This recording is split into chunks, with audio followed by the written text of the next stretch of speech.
முழு மகாபாரதம் தமிழில். இதனை மொழிபெயர்ப்பது அருள் செல்வ பேரரசன். தொடர்வது விராட பருவம் பகுதி 46. தலைப்பு: மீண்டும் எச்சரித்த Dronar. Drona warned again. Virata Parva section 46. Mahabharata in Tamil. இது கோஹர்ண பருவ தொடர்ச்சி 21 ஆகும். இந்த பதிவின் சுருக்கம்: அர்ஜுனனின் சங்குலியை கேட்டு உத்தரன் நடுங்குவது, அர்ஜுனனின் குதிரைகள் தரையில் விழுவது, அர்ஜுனன் அவற்றை நிமிர்த்தி உத்தரனுக்கு துணி மூட்டியது, துரோணர்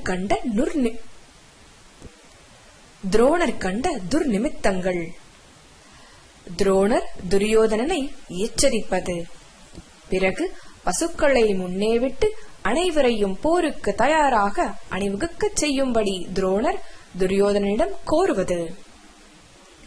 இப்பொழுது விராட பருவம் பகுதி 46. மீண்டும் எச்சரித்த துரோணர். இப்பதிவிற்குள் நுழைவோம். வைசம்பாயனர் ஜனமேஜனிடம் சொன்னார்: உத்தரனை தனது தேரோட்டியாக கொண்டு அந்த வன்னி மரத்தை வலம் வந்த பாண்டுவின் மகன் அர்ஜுனன் தனது ஆயுதங்கள் அத்தனையையும் தன்னுடன் எடுத்துக்கொண்டு புறப்பட்டான். சிங்க உருவம் பொறிக்கப்பட்ட பதாகையை இறக்கி வன்னிமரத்தின் அடியில் வைத்த அந்த பலமிக்க தேர்வீரன் அர்ஜுனன் தனது தேருக்கு உத்தரனை தேரோட்டியாக வைத்துக் கொண்டு புறப்பட்டான். விஸ்வகர்மனால் வகுக்கப்பட்ட தெய்வீக மாயையில் உருவானதும் சிங்கவால் கொண்ட குரங்கின் உருவம் தாங்கியதுமான தனது தங்க பதாகையை அந்த தேரில் ஏற்றினான். உண்மையில் அவன், அந்த அர்ஜுனன், அக்னி அளித்த கொடையை எண்ணி பார்த்த உடனேயே அவனது அந்த அர்ஜுனனின் விருப்பத்தை அறிந்து கொண்டு மனித சக்திக்கு அப்பாற்பட்ட உயிரினங்களை அந்த பதாகையில் இடம்பெறச் செய்தான் விஸ்வகர்மன். அழகிய தயாரிப்பான அந்த கொடியையும் அதனுடன் இணைக்கப்பட்ட அம்பரா தூணிகளையும் கொண்டதும் தங்கத்தால் அலங்கரிக்கப்பட்டதும் தெய்வீக அழகுடையதுமான அந்த அற்புத கொடிக்கம்பம் வானத்தில் இருந்து திடீரென அவனது தேரில் விழுந்தது.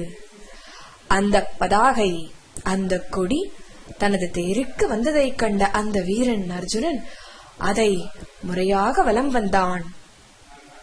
குரங்கு பதாகை கொண்ட குந்தியின் மகனும் ஸ்வேத வாகனன் என்று அழைக்கப்பட்டவனுமான பீபத்சு அந்த அர்ஜுனன் உடும்பு தோலாலான விரலுறைகளை அணிந்து கொண்டு தனது வில்லையும் கணைகளையும் எடுத்துக்கொண்டு வடக்கு நோக்கி புறப்பட்டான்.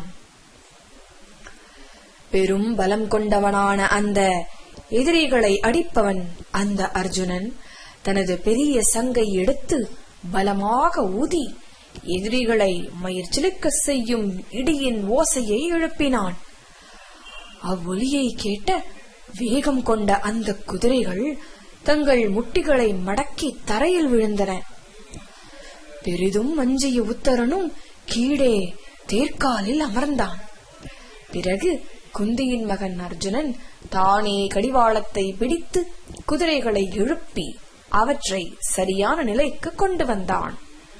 பிறகு உத்தரனை ஆறத் தழுவி அவனுக்கு உற்சாகமூட்டும் வகையில்: ஓ இளவரசர்களில் முதன்மையானவனே உத்தரா, அஞ்சாதே. ஓ எதிரிகளை தண்டிப்பவனே, பிறப்பால் நீ ஒரு சத்திரியன். ஓ மனிதர்களில் புலியே உத்தரா, பிறகேன் எதிரிகளுக்கு மத்தியில் நீ உற்சாகமிழக்கிறாய்? பல சங்குகளின் ஒலிகளையும் பல பேரிகைகளையும் போருக்காக அணிவகுக்கப்பட்ட தலைவர்களுக்கு மத்தியில் பல யானைகளின் பிளிரல்களையும் கர்ஜனைகளையும் இதற்கு முன்னர் நீ கேட்டிருப்பாயே. எனினும் ஏதோ சாதாரண மனிதனைப் போல இந்த சங்குலியால் உற்சாகமிழந்து கலக்கமடைந்து நீ ஏன் பயந்து போயிருக்கிறாய் என்றான் அர்ஜுனன். உத்தரன் அர்ஜுனனிடம் சொன்னான்: பல சங்கொலிகளையும் படையணியில் நிறுத்தப்பட்டிருக்கும் பல யானைகளின் பிளிரல்களையும் கர்ஜனைகளையும் நான் கேட்டிருக்கிறேன். ஆனால் இத்தகு சங்கொலியை நான் எப்போதும் கேட்டதில்லை. மேலும் இதுபோன்ற ஒரு பதாகையை நான் எப்போதும் கண்டதில்லை. இதுபோன்ற நானொலியை இதற்கு முன்னர் நான் எப்போதும் கேட்டதில்லை. ஐயா, உண்மையில் இந்த சங்கொலியாலும் வில்லின் நானொலியாலும் இந்த பதாகையில் இருக்கும் உயிரினங்களின் மனித சக்திக்கு அப்பாற்பட்ட கதறல்களாலும் இந்த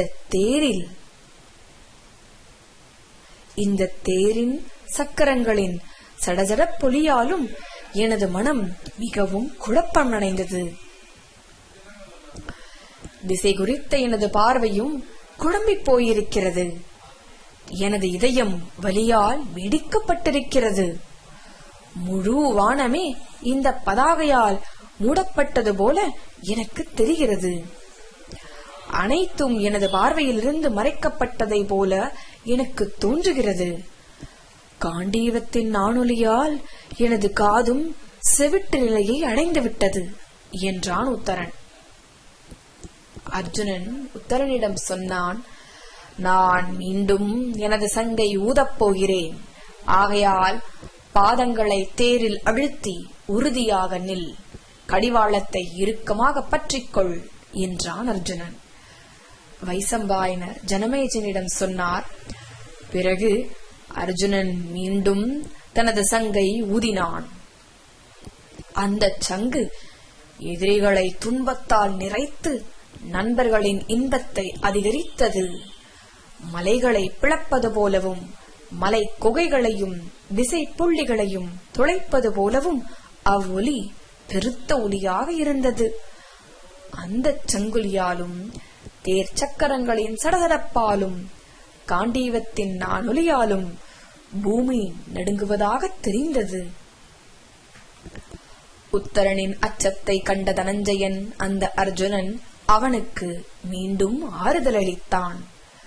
அதே வேளையில் துரோணர் கூறினார், தேர் சக்கரங்களின் சடசடப்பொலியாலும் மேகங்கள் வானத்தை மூடியிருக்கும் விதத்தாலும் இந்த பூமியே நடுங்குகிறது.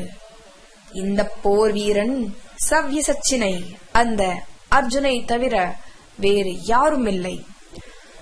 நமது ஆயுதங்கள் ஒளிரவில்லை. நமது குதிரைகள் உற்சாகமிழந்திருக்கின்றன. நமது நெருப்புகளுக்கு எரிபொருள் கொடுக்கப்பட்டாலும் அவை சுடர்விடவில்லை. இவையாவையும் அச்சுறுத்தும் வகையில் உள்ளன. நமது விலங்குகள் அனைத்தும் சூரியனை நோக்கி விரித்து பார்த்தபடி பயங்கரமாக அலறுகின்றன. நமது பதாகைகளில் காக்கைகள் அமர்கின்றன. இவையாவையும் அச்சுறுத்தும் வகையில் உள்ளன. இதோ அது, அந்த நரி அடிபடாமல் தப்பிவிட்டது. நமது படைகளுக்கு மத்தியில் பரிதாபமாக உளையிட்டபடியே நரி ஓடுகிறது. இவையாவையும் கடுமையான பேரிடரை முன்னறிவிக்கின்றன. உங்கள் அனைவருக்கும் மயிர் செலுத்திருக்கிறது. நிச்சயமாக இது போரில் சத்திரியர்களுக்கு ஏற்படும் பெரும் அழிவை முன்குறிக்கிறது. ஒளிகொண்ட அனைத்து பொருட்களும் மங்கியிருக்கின்றன. விலங்குகளும் பறவைகளும் பார்ப்பதற்கு கடுமையாக இருக்கின்றன. சத்திரிய அழிவுக்கு அறிகுறியாக பல பயங்கர அத்தாட்சிகள் சாட்சியாக காணப்படுகின்றன. இந்த சகுனங்கள் நமக்கு மத்தியில் நிகழப்போகும் பெரும் அழிவை முன்னறிவிக்கின்றன. ஓ மன்னா துரியோதனா, எரியும் விண் கற்களால் உனது அணிகள் குழப்பத்துக்கு ஆழ்வதாக தெரிகிறது. உனது விலங்குகள் உற்சாகம் இழந்ததாக தெரிகிறது. அவை அழுகின்றன. கழுகுகளும் பறவைகளும் உனது துருப்புகளை சுற்றி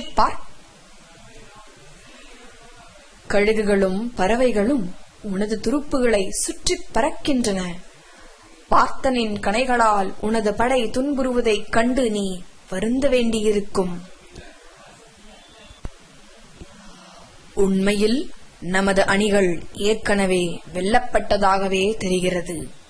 அவர்களில் யாரும் போரிட ஆவலாக இல்லை. நமது வீரர்களின் முகங்கள் அனைத்தும் மங்கிப்போய் உணர்விழந்து இருக்கின்றன. பசுக்களை முன்னே விட்டு நமது வீரர்களை போருக்காக அணிவகுக்கச் செய்து தாக்குவதற்கு தயாராக நாம் இங்கேயே நிற்கலாம் என்றார் துரோணர். இத்துடன் விராட பருவம் பகுதி 46 மீண்டும் எச்சரித்த துரோணர் இப்பதிவு நிறைவுற்றது.